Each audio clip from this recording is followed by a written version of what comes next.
Assalamualaikum warahmatullahi wabarakatuh. Selamat berjumpa lagi pada materi pembelajaran Pendidikan Pancasila dan Kewarganegaraan untuk bab 2 pertemuan 1. Ketentuan Undang-Undang Dasar Negara Republik Indonesia tahun 1945 dalam kehidupan berbangsa dan bernegara. Pada bab ini, kalian akan diajak untuk menganalisa ketentuan Undang-Undang Dasar Negara Republik Indonesia tahun 1945 yang mengatur tentang A. Wilayah Negara Kesatuan Republik Indonesia, B. Kedudukan warga negara dan penduduk Indonesia, C. Kemerdekaan beragama, berkepercayaan di Indonesia, D. Sistem pertahanan dan keamanan negara Republik Indonesia. Coba kalian amati gambar di bawah ini. Pernahkah kalian memikirkan bagaimana Undang-Undang Dasar Negara Republik Indonesia tahun 1945 dirumuskan? Apa saja yang diatur? Apa fungsi bagi negara kita? Tentu kalian memiliki rasa ingin tahu dan lebih ingin mengenal konstitusi negara Republik Indonesia. Undang-Undang Dasar negara kita dirumuskan sebelum negara kita merdeka oleh Badan Penyelidik Usaha-Usaha Persiapan Kemerdekaan Indonesia atau BPUPKI. Dalam merumuskan Undang-Undang Dasar 1945, BPUPKI mengadakan 2 kali sidang. Sidang yang pertama pada tanggal 29 Mei sampai dengan 1 Juni 1945. Sidang yang kedua tanggal 10 Juli sampai dengan 16 Juli 1945. Kemudian Undang-Undang Dasar disahkan pada tanggal 18 Agustus 1945 oleh Panitia Persiapan Kemerdekaan Indonesia atau PPKI. Apa saja yang diatur? Undang-Undang Dasar Negara Republik Indonesia tahun 1945 mengatur tentang hal-hal yang mendasar, misal bentuk negara dan pemerintahan, kedaulatan negara, tugas dan wewenang lembaga-lembaga negara, keberadaan pemerintah daerah, wilayah negara, hak dan kewajiban warga negara. Apa fungsinya bagi negara kita? Diharapkan kalian menjadi warga negara yang memiliki kesadaran berkonstitusi yang tinggi dan semakin mencintai negara Indonesia tercinta. Bab 2, Sob A. Wilayah Negara Kesatuan Republik Indonesia. 1. Memetakan wilayah Negara Kesatuan Republik Indonesia. Coba kalian amati gambar.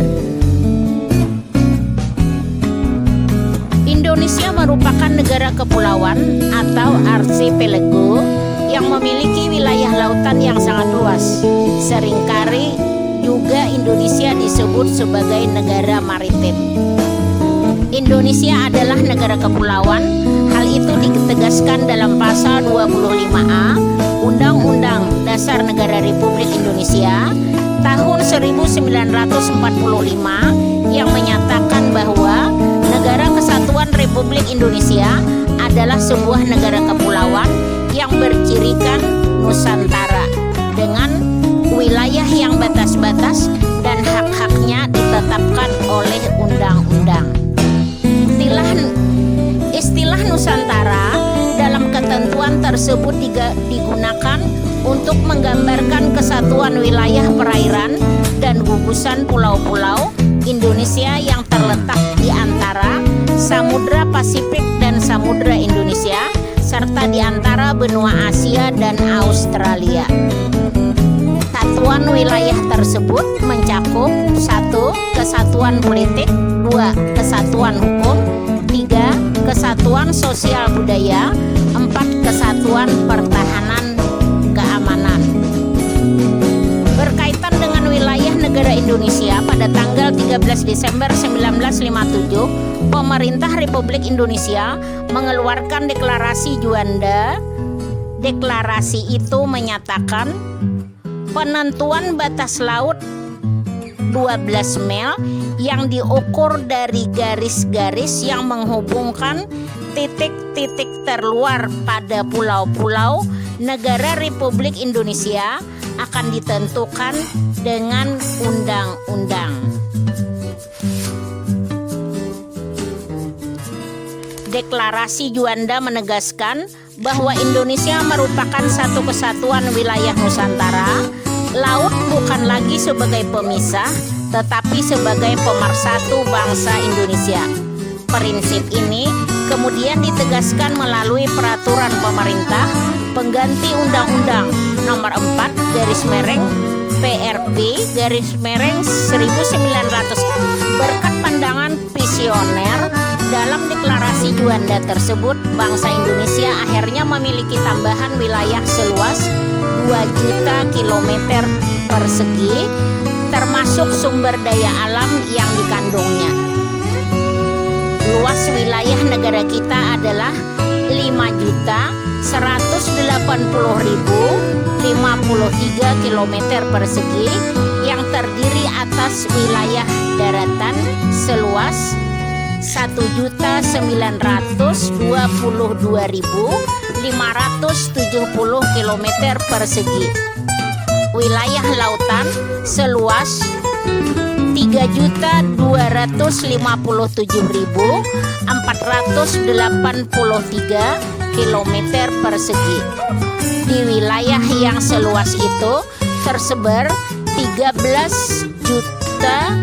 13.466 pulau yang terbentang antara Sabang dan Merauke. Sebagai negara kepulauan yang wilayah perairan lautnya lebih luas daripada wilayah daratannya, maka peranan wilayah laut menjadi sangat penting bagi kepulauan bangsa dan negara. Wilayah lautan Indonesia sangat luas dengan kekayaan laut yang melimpah ruah atau ikan-ikan, rumput laut, kerang, udang, dan sebagainya. Ada dan terkandung di dalam wilayah. Lihat gambar. Pembagian wilayah dalam pengelolaan sumber daya alam di laut menurut Konvensi Hukum Laut PBB tahun 1982. Laut teritorial atau wilayah 12 mil laut, kedalaman penuh, negara pantai. Zona ekonomi eksklusif 200 mil, 350 dengan landas benua. Hak eksklusif ekonomi negara pantai, tidak ada hak politis. Lautan lepas, eksploitasi diatur oleh Badan Otorita Internasional. Berdasarkan gambar, maka wilayah laut Indonesia dapat dibedakan 3 macam. A. Zona laut teritorial.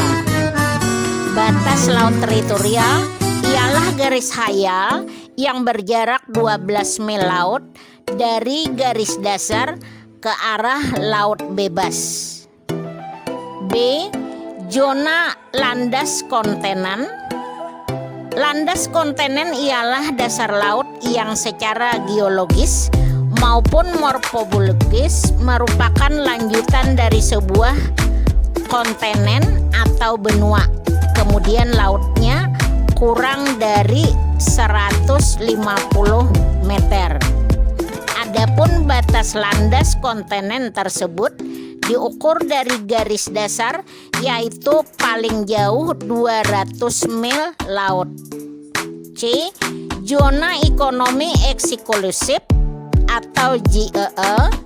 Zona ekonomi eksklusif adalah jalur laut selebar 200 mil laut ke arah laut terbuka, diukur dari garis dasar. Bagaimana dengan wilayah daratan Indonesia? Wilayah daratan merupakan tempat pemukiman atau kediaman warga negara atau penduduk Indonesia. tempat berlangsungnya pemerintahan Republik Indonesia, baik pemerintah pusat maupun daerah. Di atas daratan Indonesia banyak berdiri kokoh gedung-gedung, lembaga pemerintahan, pusat perbelanjaan, pemukiman-pemukiman penduduk. Di bawah daratan Indonesia juga terkandung kekayaan alam yang melimpah berupa bahan tambang seperti emas, batu bara, perak, tembaga, dan sebagainya. Selain wilayah lautan dan daratan, Indonesia juga mempunyai kekuasaan atas wilayah udara. Wilayah udara Indonesia adalah ruang udara yang terletak di atas permukaan wilayah daratan dan lautan Republik Indonesia.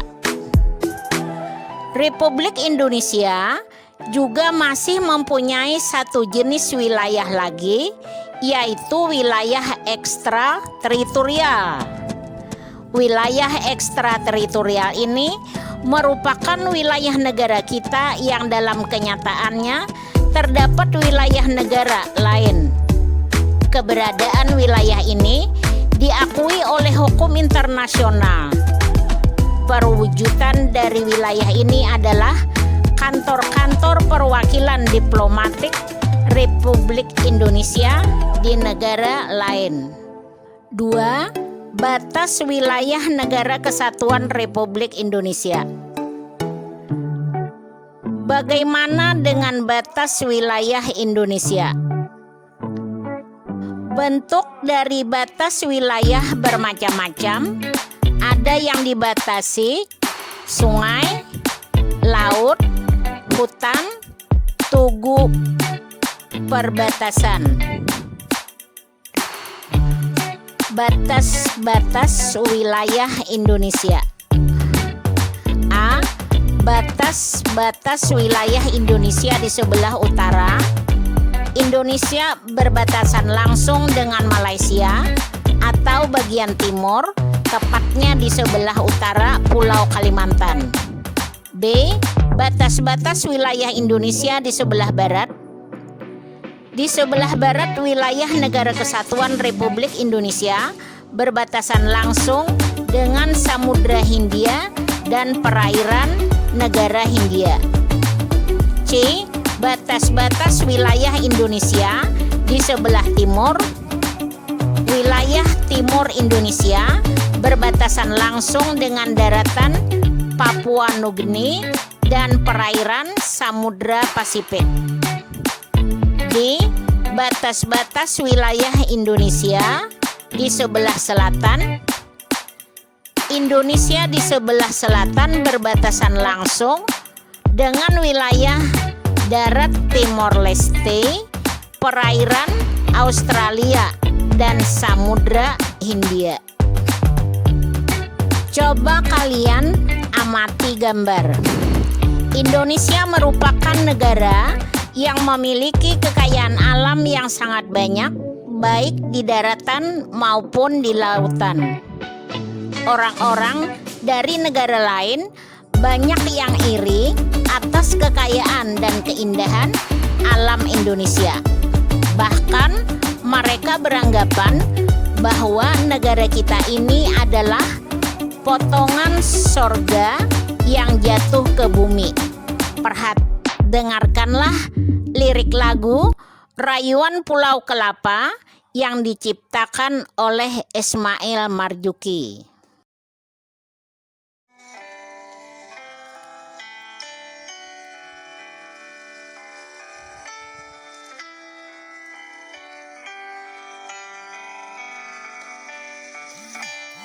Airku Indonesia, negeri elok yang amat ku cinta, tanah tumpah darahku yang mulia, yang ku puja sepanjang masa. tanah airku aman dan makmur. Pulau kelapa yang amat subur, pulau melati pujaan bangsa sejak dulu kala. Melambai-lambai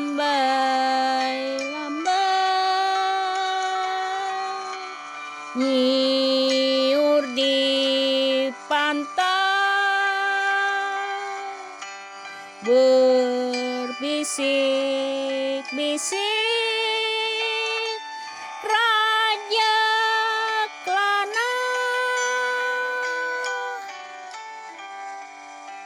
memuja pulau nan indah permai, tanah airku Indonesia.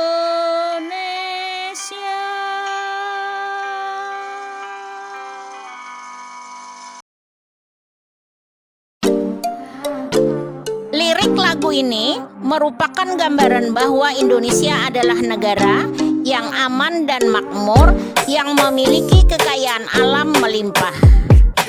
Siapa yang menguasai kekayaan alam tersebut? Berkaitan dengan pertanyaan tersebut, pasal 33 ayat 2 dan 3 Undang-Undang Dasar Negara Republik Indonesia tahun 1945 memberikan jawabannya yang menyatakan bahwa cabang-cabang produksi yang penting bagi negara dan yang menguasai hajat hidup orang banyak dikuasai oleh negara. Bumi dan air dan kekayaan alam yang terkandung di dalamnya dikuasai oleh negara dan dipergunakan untuk sebesar-besarnya kemakmuran rakyat. Ketentuan di atas secara tegas menyatakan bahwa seluruh kekayaan alam dikuasai oleh negara dan dipergunakan untuk kemakmuran rakyat Indonesia.